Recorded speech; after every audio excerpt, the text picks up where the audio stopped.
Thank you so much for joining me. I appreciate it. No problem. Appreciate it. According to reports, this has been one of the worst cold and flu seasons in years. What can we do to avoid getting sick this winter? So that's a good question, and that's what one of the areas that I investigate pretty regularly. So the area that I like to research is flu survival on surfaces and in the air, and things that we can do to prevent that survival or reduce that survival.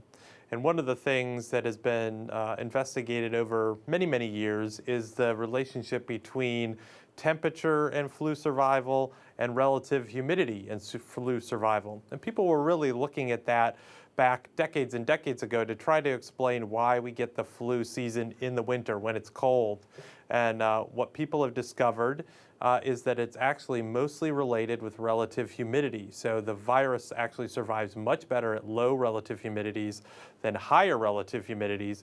And so a simple solution that we were investigating was by adding a humidifier to raise the humidity level in your home, you're actually doing a great job of reducing the survival of influenza, not only on surfaces, but in the air as well.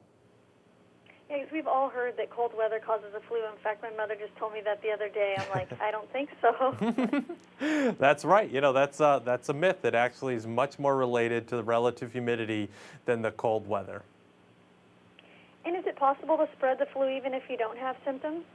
That's true. So you can spread influenza if you don't have symptoms. About 20 or 30% of the people that actually get the flu never experience any symptoms at all. But that doesn't prevent them from shedding the virus in their workplace or home. You can also experience symptoms, but before you experience symptoms for about a day or so, you think you're fine and you think you're healthy, but you're shedding the virus then, right before the symptoms really kick in. So you can certainly spread the flu virus without seeing any symptoms. And will ultraviolet light kill the flu?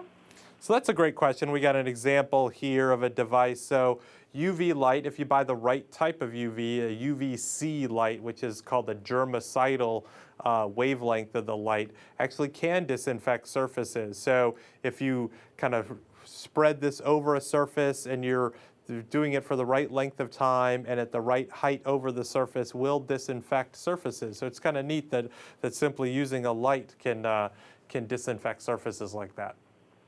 And I recently read an article that a raw onion can remove the flu from the air. Is this true?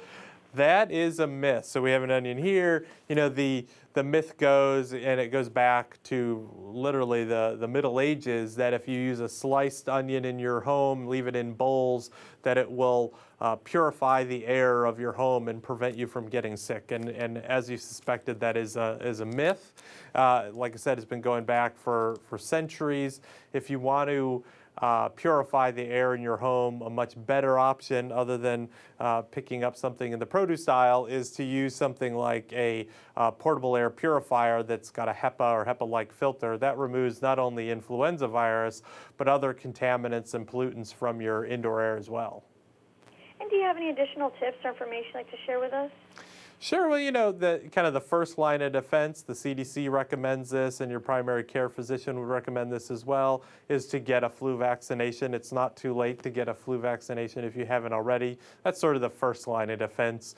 You know, always washing your hands, especially if you're out and about touching surfaces that many other people are touching. So if you're at the grocery store, you're at the mall, and you're touching elevator buttons and railings and that sort of thing, washing your hands frequently is a great choice. And then doing something like a humidifier to reduce the survival of influenza on surfaces is also a great option. And where can we go for more information? For more information, for general flu information, the CDC has a great website, so at cdc.gov.